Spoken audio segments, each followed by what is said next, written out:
Howdy bowdy, everybody. This is David Sanchez, and this is episode 30 of the Riffs Or Die Podcast for March 10th, 2021. Happy Conformicide Day, everyone. Havoc's fourth record, Conformicide, came out on this day, March 10th, in 2017. The album is now 4 years old. It's able to walk now, and it's starting to talk and figure out how to talk back. That record actually does have kind of a bad attitude. In this episode, I will be getting into the weeds on that record and talking about the creation of it and the recording and all that kind of stuff. So, if that sounds good to you, stick around, why don't you? This episode of the podcast is brought to you by light. Light has been allowing most bipedal creatures on this planet to see for millennia. For a brighter tomorrow, let there be light. As always, if you want to write into the podcast, write to me at podcast@riffsordie.com. Shoot me an email, send me some wisdom, send me some funny or crazy concert stories. Write in any questions, comments, if you want advice. Hit me up, podcast@riffsordie.com. And if you would like to subscribe for bonus content, including bonus episodes that you can't get elsewhere, go on to patreon.com/riffsordie and subscribe. And if you don't want to do that, you can always go on to riffsordie.com and pick up some merch. All of the above help out a lot, and I really appreciate you listening to this. So thanks a lot for your ears. Just see that Texas is back open. The governor of Texas said that the state was going to open back up. Also, the state of Mississippi. So that is a step in the right direction toward freedom. What a concept. Someone should start a country based on the idea of freedom and liberty for all. That would be pretty cool, wouldn't it?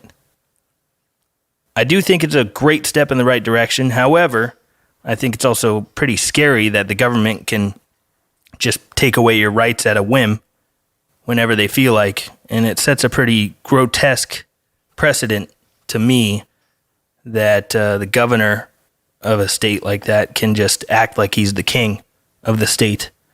I'll just take away your rights and then I'll give them back whenever I feel like it.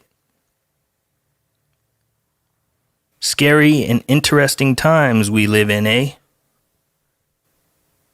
A bigger thing in the right direction would be to amend the constitution of states to make it to where a governor cannot do that without approval of a bunch of other people. You know, like democracy. We're always sold the idea that we live in a democracy, but we really don't. We live in a democratic republic. People vote to allegedly vote in people to rule over us. There's upsides and downsides to that coin. I'll let you guys figure out and be the judge of what's what on that one. But things opening back up is good. I still feel terrible for all the people that had their businesses and their life savings and their dreams and hopes destroyed by their government. So it's really silly for this governor to act like he's the man and give himself a pat on the back. You know, act like he's such a good guy. Well, because of you shutting stuff down, there's millions of people that lost their livelihood. So instead of you acting like you're a badass, I would say you're a fucking asshole, sir. You let the businesses get destroyed in the first place, and then you act like you're Mr. Good Guy when you let everything open back up. I would still say, fuck you. But, again, it's a step in the right direction to open things up. But, let's be honest, probably should have never been shut down in the first place. Can you imagine? I bet there's somebody here listening right now that had to close their doors permanently on their business. It's happened to plenty of people. Could you imagine saving up your entire life to open up your dream business You get it off the ground, and then COVID hits, and the government tells you that you're not allowed to follow through on your dream. You're not allowed to open your doors. It's to say that it's fucked up is a major understatement. Let's see what happens here. But, we outnumber the people running the show thousands, tens of thousands, hundreds of thousands, maybe, to one. If the people put their foot down and have enough, things could change really quickly. But we would all have to be on the same page for it to work. And unfortunately, divide and conquer tactics still work in this country, and we have people squabbling with their neighbors instead of finding common goals and going after our real enemies. They have us looking at each other as enemies.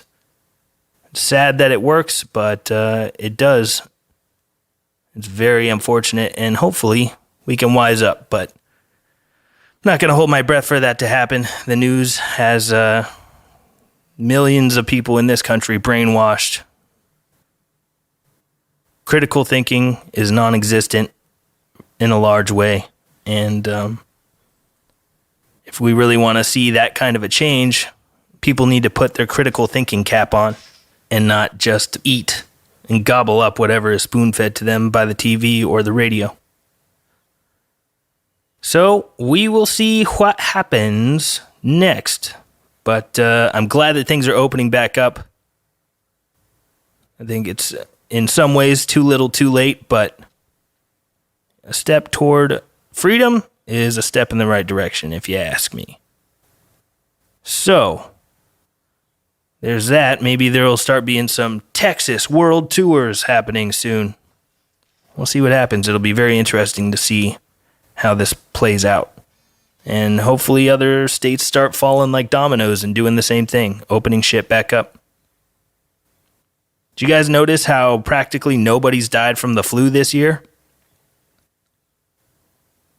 Myself and friends of mine, we kind of all called that a year ago. You know, when everything got shut down, winter was coming up, we were like, watch, nobody's going to die from flu this year. And lo and behold, here we are. I haven't heard of anyone dying of the flu or catching the flu. Funny that.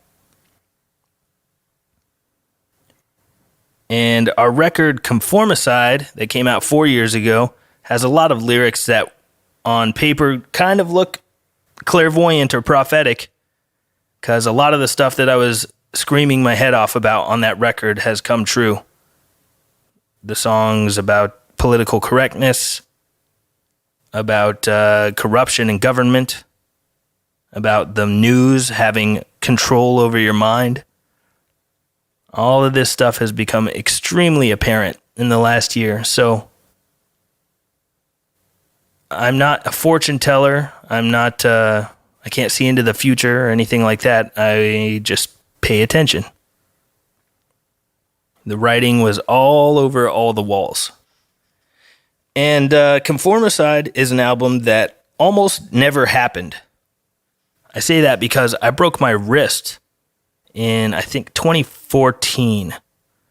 I broke my wrist, and it was not looking good. I couldn't play guitar properly for about 9 months. I had to get surgery. In the first place, the doctor set my arm wrong and then put it in a cast. So it healed up. The bones solidified, everything healed up, and then they pulled the cast out, took an x-ray, and the guy was like, ooh, yeah, you're going to need surgery. And I was like, you motherfucker. I could have told you that. I'm not even a doctor. I told you I needed surgery. So that wasted 4 months, and then later on they had to go in there, slice it open, break all the bones apart again, and put them back together the correct way, and then close me back up. I've got some titanium in my wrist, so if times ever get super tough, maybe I can just chop off my left arm and sell the titanium plate and the screws in there. Hopefully it doesn't come to that, but the option is on the table. So when I was healing from that surgery, there was a lot of question as to whether or not I'd be able to play guitar properly again. It took a long time and a lot of work to get the muscles working again, but I eventually was able to play again, and the doctors, the physical therapists even said, you're never going to be able to do a push-up again. And they were wrong. I kicked major ass on the physical therapy side of things, and I'm able to do push-ups, and I'm able to do a lot of things. I would say I've got about 99% of my flexion back, but it's not all there. It's definitely, it gets tight in a weird way. Unfortunately, my wrist broke backwards instead of forward, and when you're playing guitar, you need it to be forward. So I'm a bit limited on my flexion going forward, and that's just the way it is now, forever. So word to the wise, I know your parents always tell you this when you're a kid and stuff, but safety first is not a joke. It's way easier to break your bones than you would like to think. I broke my wrist hiking, and I took a fall from, 5 feet in the air. Halfway down, I was thinking, oh, this is going to hurt a little bit. Hit the ground, heard a weird snap. Stood up, brushed myself off, looked down, and my arm was like in the shape of a Z in a place where it's not supposed to look like that. So, safety first is not just a useless trope. It's real shit. Your bones are very resilient, but if you hit them just the right way, they'll break pretty fucking easy. So be careful out there. But a lot of the lyrics on Conformicide were very angry. Even listening back, they are very angry. And I think a lot of that anger and frustration was stemming from the fact that I could not play guitar. A lot of the lyrics that were written for Conformicide were written when I was healing and I couldn't play guitar, and I was extremely bummed out and frustrated that I couldn't play and do this thing that I loved to do and use to express myself in a musical way. So a lot of the lyrics are extremely angry, and that anger definitely shined through in the vocal performances throughout the album. I'm definitely a little less melodic on Conformicide than on the previous records, and that was because I was pissed off, and those lyrics didn't call for much melody. They called for being screamed and shouted. And the way that I spilled out my brain into lyric form on that record is essentially the same way I feel today. There's nothing really that I regret writing on that record. It was the first album where all of the lyrics on it really felt like I had made a statement that I was very proud of, and if something were to happen to me after it came out, I was cool, just cleaning my hands and thinking like, all right, I did my job. Like, this is a good thing to leave behind. If this is what I'm known for, I'm happy with that. I said all of the things I wanted to say in songs, basically on Conformicide. And that's not to say that I had nothing else to say, but a lot of the big points to get thoughts out of my head and into other people's ears was largely accomplished on Conformicide. The artwork for it was done by Halsey Swain. She used to go by Halsey Cost. And she also did the artwork for Burn, Time Is Up, Point of No Return, and a ton of our merch. Like our artwork on t-shirts and stuff was all done by her. She's done a lot of art for Toxic Holocaust, Vindicator, and a handful of other bands that I can't think of off the top of my head, but she used to do a lot of art for bands. And luckily, she still is down to work with us, so she's actually working on something right now that is being cooked up for later this month. And you guys will all get to see it very soon. It's really, really cool. I can't wait for you guys to see it. But Conformicide, we were writing the songs for that without a bass player. We didn't have a bass player at the moment when we were writing these songs and fleshing them out in their early stages. It was just me, Reese, and Pete jamming in my basement, getting these songs put together, arranging them, and figuring out what we were going to do with them. Nick Shingelis joined the fold toward the end of the writing sessions for Conformicide. And Conformicide's got a lot of bass-heavy sections, and the bass gets to shine often on the record. No different than on V, and there's moments, I think there's moments on every Havoc record where the bass gets to be at the forefront and kind of be the dominating driving force or, memorable part or complex part over the guitars. I think there's parts on every Havoc record that have that, where the bass is at the forefront, which in my opinion sets Havoc apart from a lot of our peers, is the bass lines play bass lines. Often they're not playing the same thing as the guitars, which I love. I listen to a lot of funk, and funk is very bass driven. I love slap bass. It's one of the coolest sounds a bass can make, in my opinion. And it's just fun to have the bass doing its own thing instead of just mirroring the guitars. I think on Conformicide, everybody stepped up their game as far as their performance and as far as what we were doing creatively and, this kind of stuff we were writing. I think that it's probably the most technical record that we made at the time. There's some stuff on Conformicide that is a bit abstract and definitely outside of the norm of what you would find under the thrash metal umbrella. I think we started to wear some of our non-metal influences on our sleeve, maybe a little bit more pronounced on this record. They've always been there, but on Conformicide, I feel like they maybe showed their face a little bit more.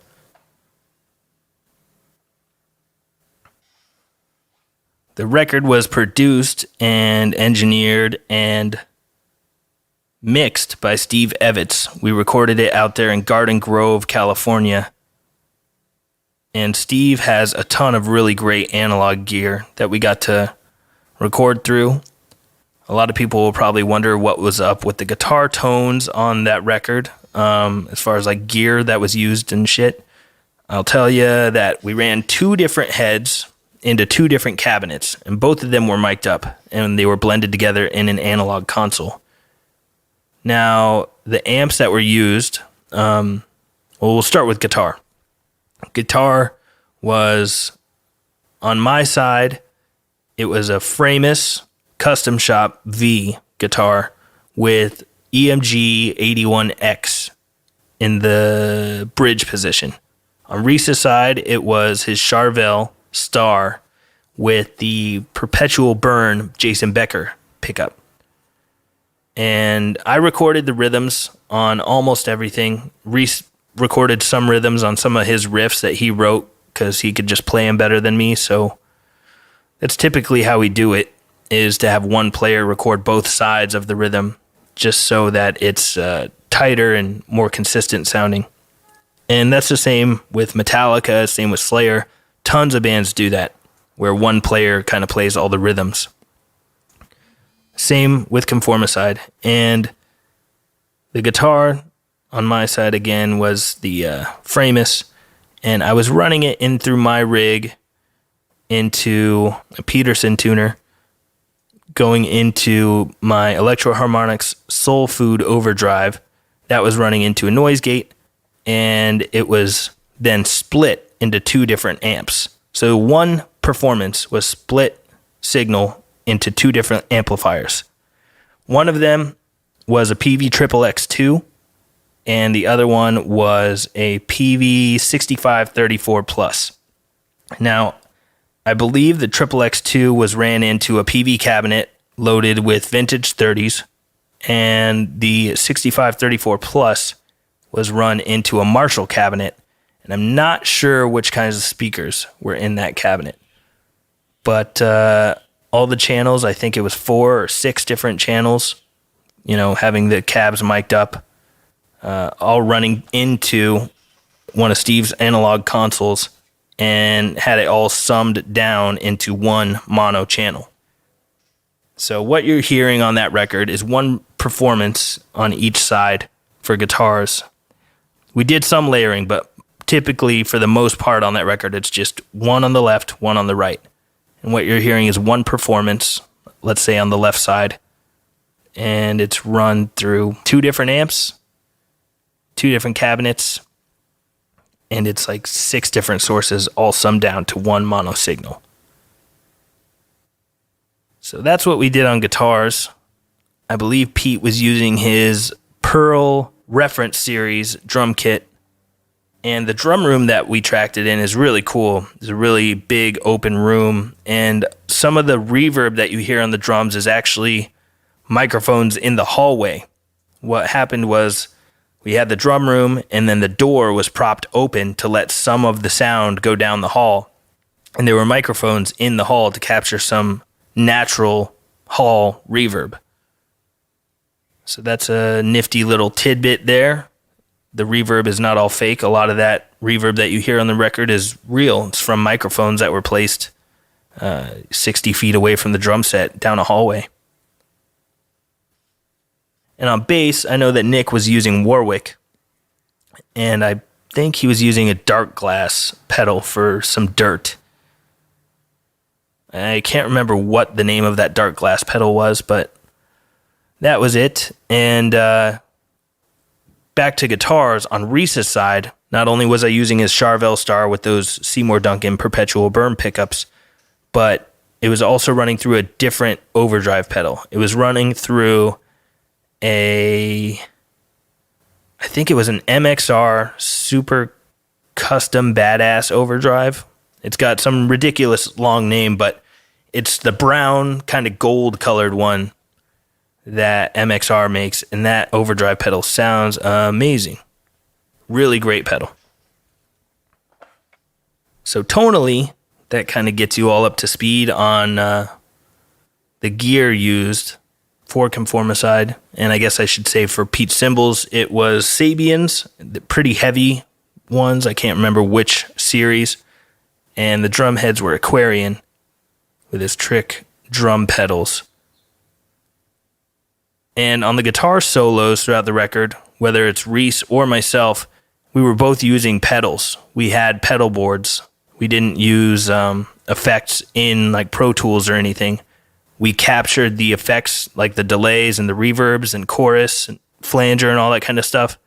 All that stuff that you hear in the guitar tones on Conformicide was in the actual signal when we were recording it. It was not stuff that was added after the fact. So in that regard, we did it fairly old school. You know, the delays, if they were slightly out of time with the music, it was just, that's the way it's going to be, because that's how it was captured. We didn't do any tempo mapping with delays after the fact or anything like that. So in that regard, it is fairly old school and kind of an analog style or method of tracking. And then as far as the vocal recording is concerned, I honestly can't remember what kind of vocal mic we used to track my vocals. I am going to have to ask Steve Evitz, the producer and mixer of the record, what that was. I know I've got a picture of it somewhere, but I don't recognize the mic. It could be anything, you know, there's so many microphones out there. But I'll have to send a picture to Steve Evitz and try to figure out what that mic was that we used to track the vocals. I like the sound of the vocals on that record a lot. And I don't mean my performance or, you know, the way I sang stuff or whatever. I mean literally like the sound of the vocals. The vocal microphone, the production quality is very, very cool. It's super warm and kind of crispy and overdriven. I believe he was running it into a Neve preamp, and I believe he was crushing it with some compression from a Universal Audio compressor, likely an 1176.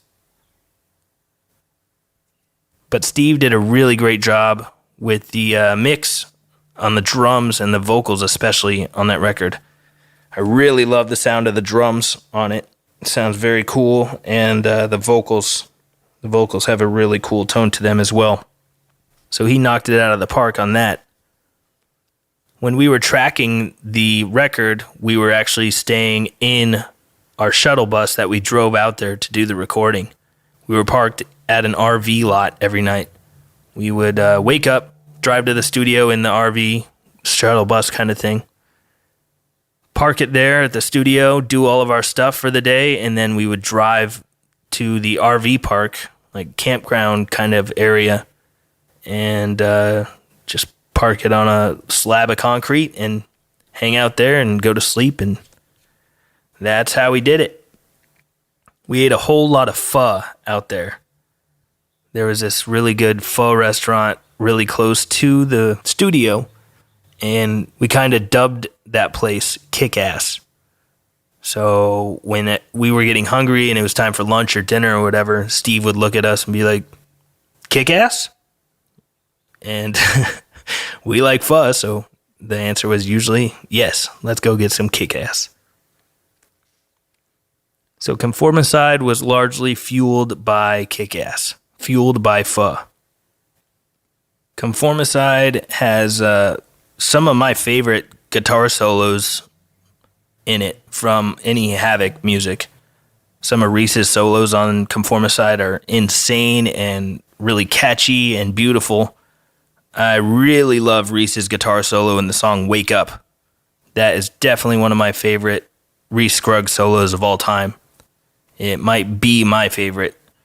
It's super catchy and just interesting and peculiar. There's some licks in it that are just very unusual that you don't normally hear in a guitar solo, especially in a thrash metal band.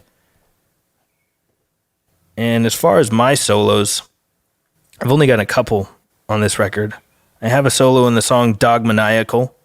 I've got a little tiny, very abstract and irregular solo break. Not necessarily a solo, but kind of a loop of a very weird, obscure kind of guitar part, utilizing a lot of whammy bar action in the song Intention to Deceive. And then I have a solo in the song Ingsoc. And my solos in Dogmaniacal and Ingsoc are two of my favorite solos that I've ever recorded. I made it a point to, when the solo started for me, I made it a point to not start the solo's note on the same note as the key. I made it a harmony to whatever key the solo is in, which is a good trick that I heard from George Benson. George Benson is an incredible jazz guitar player, one of the best ever, and I really love his music, and man, he's a fucking monster shredder. It's like a under-the-radar shredding. You know, people hear jazz often, and they're not perking up their ears like, holy shit, this guy's ripping, but a lot of it is really ripping. It just kind of flies under the radar because there's no distortion. There's nothing heavy, like abrasive going on. But George Benson is a master, really masterful guitar player and vocalist and arranger who I respect and love a lot. And one thing that he talked about that I will never forget, he was talking about when you're starting a solo, instead of, if the solo is happening over the key of E, instead of starting the solo with the note E, maybe start the solo with the note G or with B.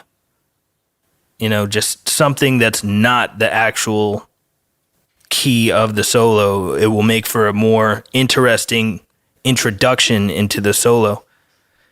So that's something that I took to heart and utilized actually in those two songs on my solos in Dogmaniacal and in Ingsoc. Neither of those solos starts with a note of the key that I'm soloing over.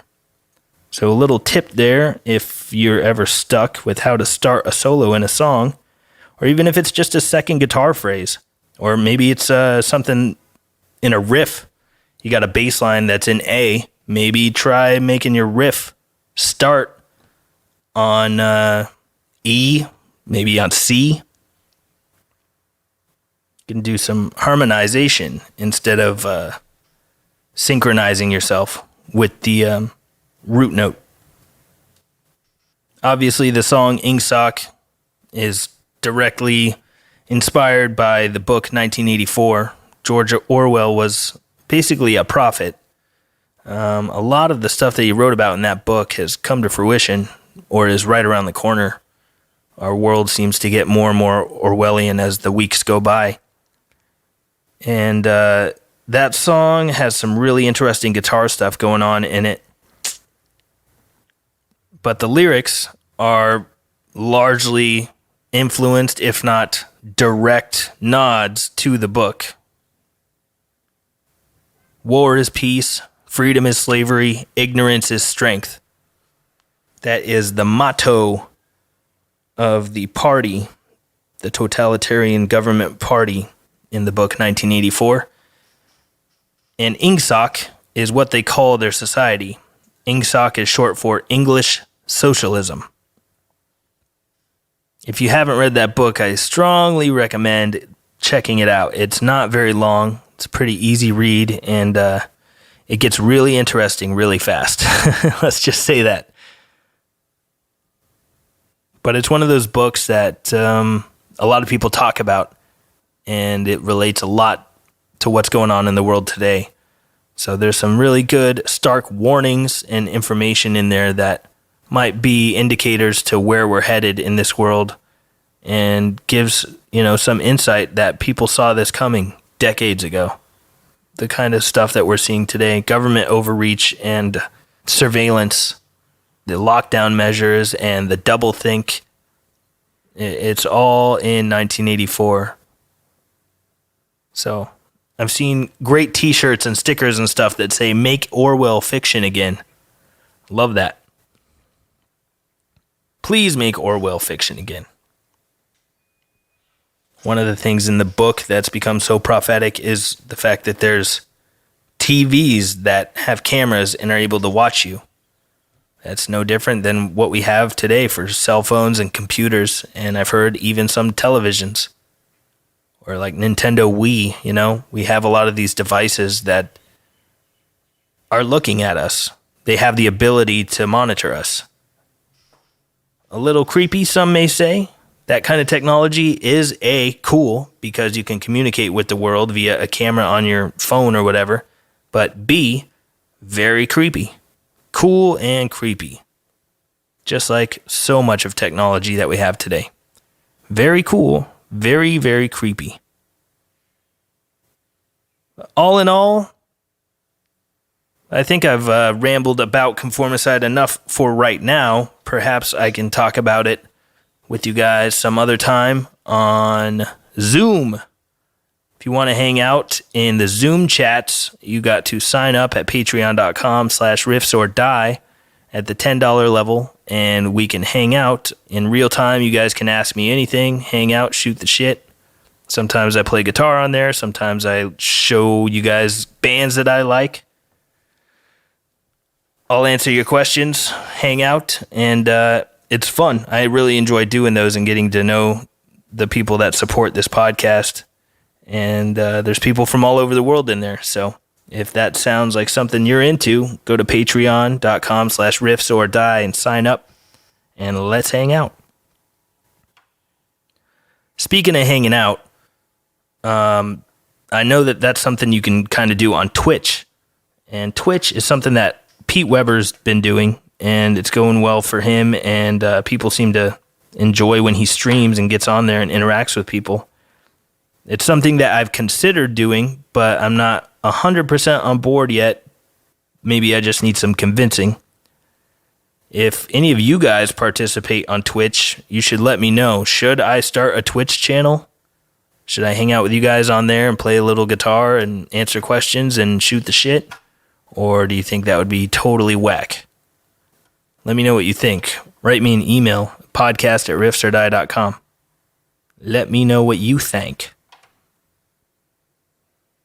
Later on this month is going to be the 10-year anniversary of our second record, Time Is Up. If you guys have any questions about Time Is Up, about the making of the record, writing of it, any questions you have about Time Is Up, please feel free to write them in to podcast@riffsordie.com, and I'd be happy to answer some of your questions on an upcoming episode. The 10-year anniversary is coming up later this month, so if you have any questions about it that you've always wanted to know the answer to, hit me up.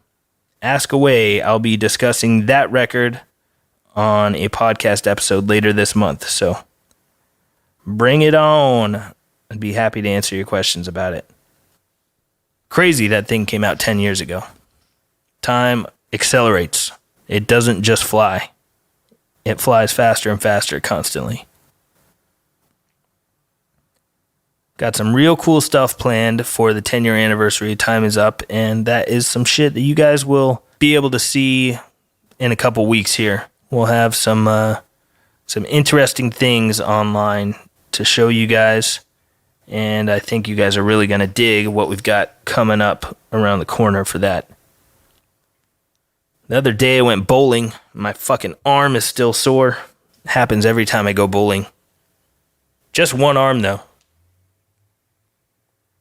That's how she goes when you bowl, I guess, unless you bowl like a grandma with the old two hands, tucking it back behind your legs, behind your butt, throwing it forward. And on the way to and from bowling, we were listening to Body Count, the first Body Count record, self-titled. And man, I fucking love that record. I first discovered it when I was like 13 years old, and I thought it was one of the funniest, greatest things ever. And I just listened to it again this week, and I fucking still love that album. It's awesome. It's really funny, and it's just really cool. Some of the songs, I'm sure a lot of you guys have already heard it, but some of the songs remind me of metal stuff, and some of the songs remind me of punk stuff. Some of the songs, especially like Bowels of the Devil, that song really reminds me of the Misfits, really old Misfits with Danzig. But that's a classic gem from the early 90s, and that will be my musical recommendation for the week. If you haven't listened to it before, or if you haven't listened to it in a long time, go listen to Body Count, their first record, called Body Count. Funny, classic album. It gets me every time. I've heard it so many times, and it still cracks me up. I love the fact that Ice-T is into metal and the rock world. He's not just a rapper. And when that record came out, there was, of course, the huge controversy with the song Cop Killer. And they had to repress the record without Cop Killer on it. So first pressings of that album with Cop Killer on it are fairly rare. And they go for, I think, like $60 last time I checked on eBay. One of these days I have to get it because I really love that. And I actually have an original print of that album cover on a t-shirt. My Body Count t-shirt is one of my favorite shirts that I own, and I've worn it on stage plenty of times. There's a lot of photos out there of me wearing it. I've been repping it for many, many years. Love Body Count. And at some point I would love to work with Ice-T on something musical. I think that would be so fucking cool to do something with Ice-T.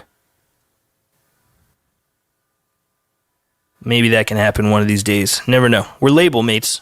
Body Count's on Century Media, Havoc's on Century Media, so it's not unthinkable, for sure.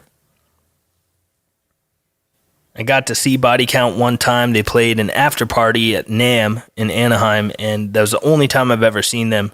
And I just had a fucking ball. It was so fun being out there and seeing Body Count perform all those classic songs that I've loved since I was a teenager.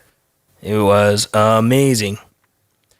And actually, a long time ago, we played a show in Des Moines, Iowa at this venue. I'm not sure if it's still there. I don't think it is. It's called Vaudeville Muse. And we played a show with MOD. And MOD has a singer of SOD, Billy Milano. And we were playing with MOD, and while MOD was on stage, they started playing a Body Count song. They started playing There Goes the Neighborhood. And not a lot of people in the venue knew what was going on, but my ears perked up immediately, and I got so stoked. It was like, holy shit, they're playing Body Count. And I had a ball. It was really interesting to see Billy Milano, a big, gigantic white dude, yelling these lyrics to the song There Goes the Neighborhood, because let's just say that song is very not PC, and I'm not sure how well that would go over in today's hyper-PC, hypersensitive climate.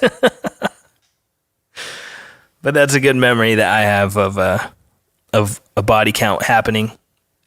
That was years and years and years ago, probably back in like 2009, something like that. Back when I was just a wee lad. I often soundcheck with that riff, the opening riff and the bridge riff from the song There Goes the Neighborhood from Body Count. I will often soundcheck with riffs from that song and from the song Bowels of the Devil. Classics. Great riffs. Ernie C., good job. You got some classic riffs on the books, man. Great, great band. And actually, a really long time ago, I was at NAMM, and I was wearing a Havoc shirt walking around there, and the bass player at Body Count actually stopped me, and he was like, "Oh, shit, nice shirt." And I was like, "What?" "Oh, thanks. Yeah, I play in this band." He was like, "Oh, fuck, really? You play in Havoc?" I told him, "Yeah." And he was like, "Oh, shit, I play in Body Count." I was like, "Oh, man, I fucking love Body Count. That's awesome." And he was like, "Oh, check this out." And he like busted out of his backpack a DVD. It was a Body Count DVD, the Murder for Hire DVD. And he gave it to me. He was all stoked that I was in Havoc, and he gave me a Body Count DVD. And that made me really stoked. I love Body Count. Been a fan since I was a kid. And to have their bass player comment on how he likes Havoc and then give me some Body Count merch was insanely cool. And thanks a lot, Vincent.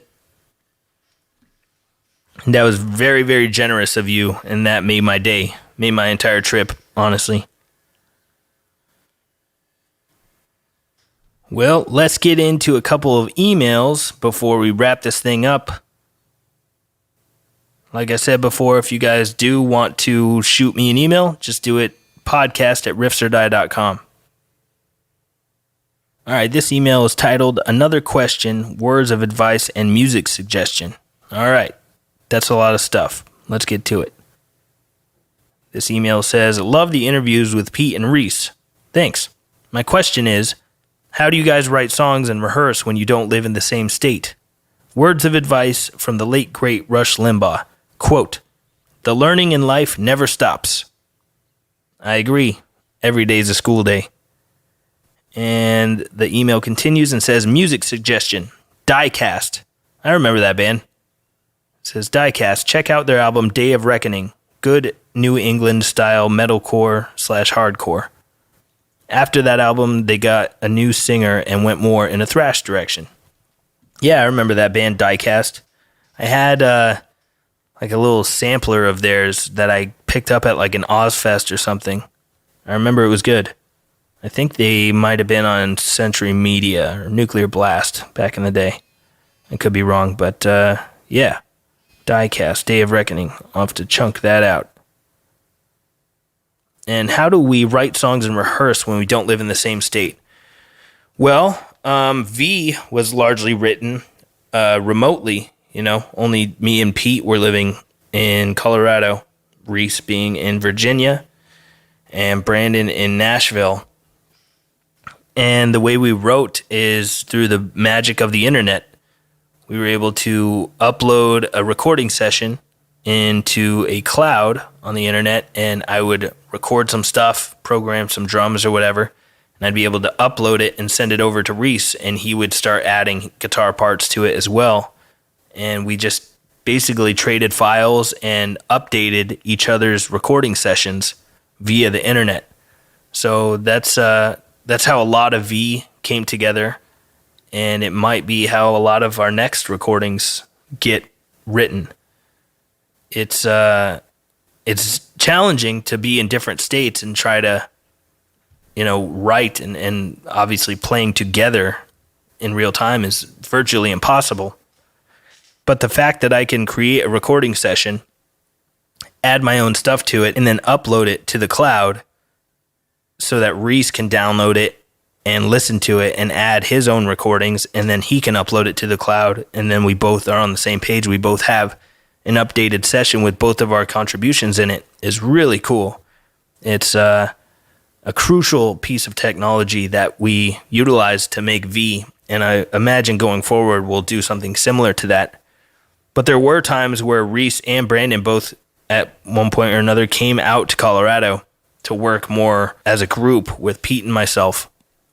So it gets expensive if you're going to do that a lot, but we had them fly out to Colorado and work in person, and that went really well. But without the ability to send files and sessions back and forth via the internet, it would have been way more difficult and way more expensive, time consuming. It just was a total godsend that we can upload sessions onto the internet and update them remotely. It's really cool, and that's how we do it. And as far as when we're going to rehearse to go on tour, basically everyone does their homework. We all decide, okay, these are the songs we're going to play on tour. Everyone brush up on it on your own.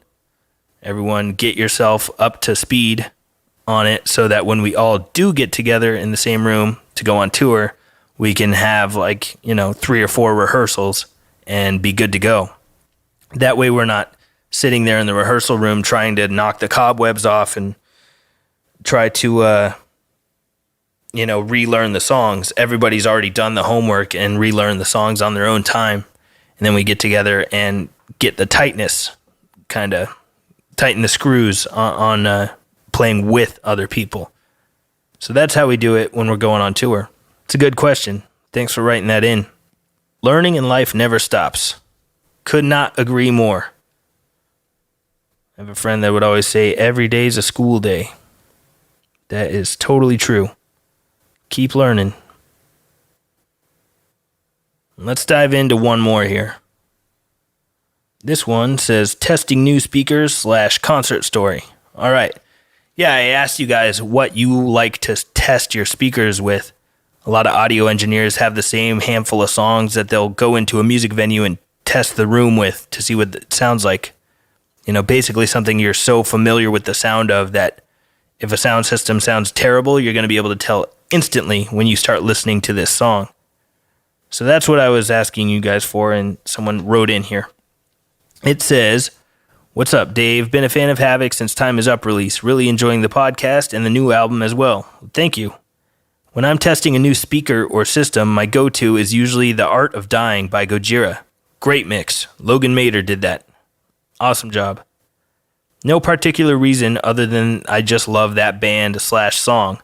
Mario Duplantier is such an impressive drummer, too. Yes, he is. That guy's a beast and a half. And he's a sick guitar player and death metal vocalist." I saw Gojira in Phoenix, Arizona, probably 10 years ago. And there was one song where the brothers switched positions. And Joe, the guitar player singer, went back to the drum set and played drums. And his brother Mario came up and played guitar and did vocals.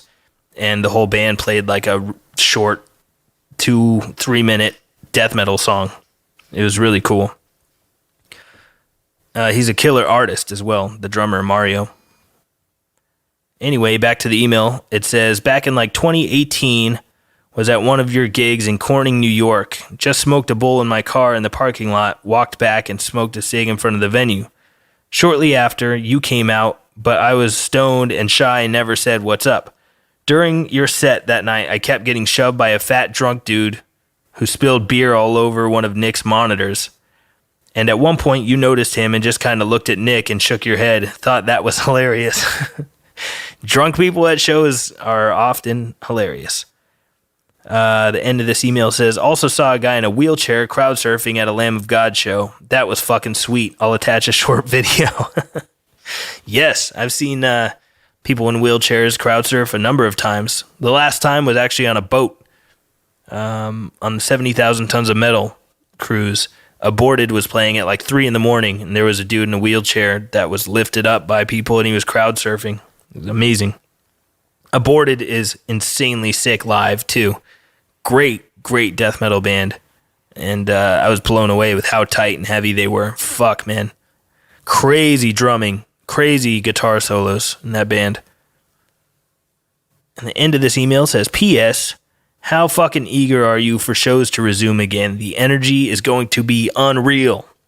I think you're right about that. When shows do come back and we're allowed to act like human beings, not socially distanced and in masks, getting sweaty and running around and having some good old-fashioned, friendly, violent fun, as Exodus would say, those shows are going to be wild when they do start coming back in that capacity. Absolutely. I really hope that happens sooner than later. Obviously, it's my livelihood, but it's also what I like to do in my free time. Going to concerts is one of my all-time favorite things to do. So I'm really looking forward to when shows do come back. It's going to be bananas when they do return. And how eager am I for shows to resume again? An indescribable amount, I guess. It's going to be a real hoot. It's going to be a real treat to see live music again that's not socially distanced or masked. If that day comes, and fingers crossed that it does, sooner than later, when that day comes and we're able to go to shows, old school style, it's going to be amazing. It's going to be an incredible feeling, and I'm sure shows are just going to be fucking on fire. They're going to be electric.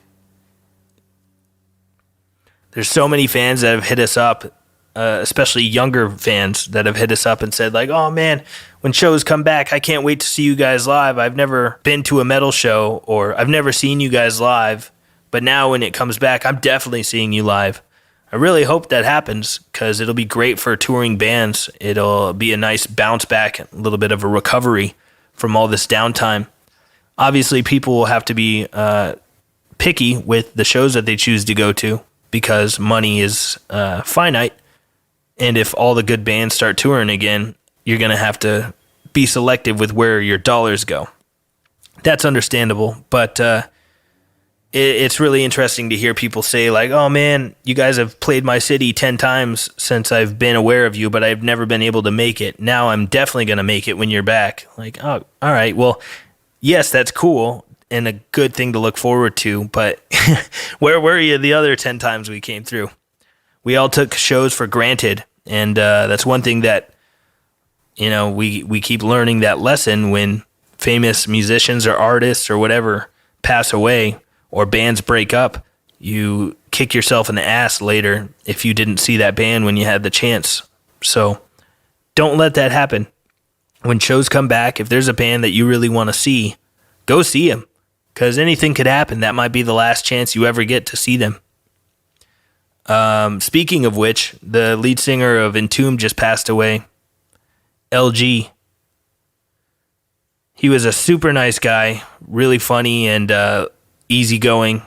And the last time I saw Entombed was at a smaller venue in Denver. And man, the whole time they were playing, I was cracking up laughing because they were so goddamn heavy and so tight. They fucking crushed. It was super killer. And that's just a perfect example. This is the last time I'm ever going to get a chance to see Entombed like that. The singer has moved on to the next phase, the next realm. So rest in peace. I don't know if Entombed is going to continue without him. I have no idea. But Entombed is an amazing band, and the last time I saw them was incredible. I had a smile from ear to ear because it was just so good. And when stuff is so good, I start laughing. When I see a metal band and it's just like crushingly heavy, I just start cracking up laughing because I'm so overjoyed. It's not enough for me to just bang my head and stuff. I start cracking up like I just heard an amazing joke. And the same thing happened the last time I saw Aborted. I was grinning ear to ear and cracking up. But Entombed, I'll never see them in that fashion again, so heed my advice. And if there's a band playing that you love, go see them. Go see them because you don't know what's going to happen. And it could be the last opportunity. So treat it that way. Go see the bands that you love. Go see them play live. They'll appreciate it. You'll have a good time. and you won't be kicking yourself in the ass later if something happens, the band breaks up or somebody passes away or whatever. You'll be able to look back and say, oh man, I'm glad I went to that. I remember seeing them. And one song that you guys got to check out, my second musical recommendation for the week, I guess, is Entombed's album Clandestine. There is a song on there called Chaos Breed. Listen to the song Chaos Breed by Entombed. That's one of my favorite Entombed songs. It's got a really cool part in the middle. It's kind of like the breakdown. Their drummer is really creative, and he writes some really wacky, interesting drum parts. Give that song a listen, and you'll hear what I'm talking about. There's some really cool little cymbal, like grabs, cymbal chokes, or whatever you want to call them. Cymbal grabs, cymbal chokes, cymbal clamps. You know, where you hit a cymbal and then you catch it with your hand to tighten up the sound and whatever. You understand what I'm talking about. There's some really cool, interesting use of that technique on the drums in that song, and some other really creative drum parts. The vocals are cool. The guitar riffs are cool. The production's cool. Just check that out. The song Chaos Breed by Entombed. Happy listening to that one. Thanks a lot for writing in that email. Well, ladies and gents, that is it for this episode of the podcast. I hope you enjoyed. And if you made it this far, you are a true champion of the universe. Thanks a lot for listening. I really, really appreciate it. Tell your friends about it. Go on to YouTube and subscribe to the YouTube channel. And if you want to support, go to riffsordie.com and pick up some merch. Or you can go to patreon.com/riffsordie and subscribe for bonus content and discounts on the web store and Zoom hangouts and all that kind of good stuff. I appreciate you all. Happy Conformicide Day to everyone. And I will be talking to you again very, very soon. Try to leave the world a little bit nicer than the way you found it. We'll be all right. Take care, everybody. Goodbye.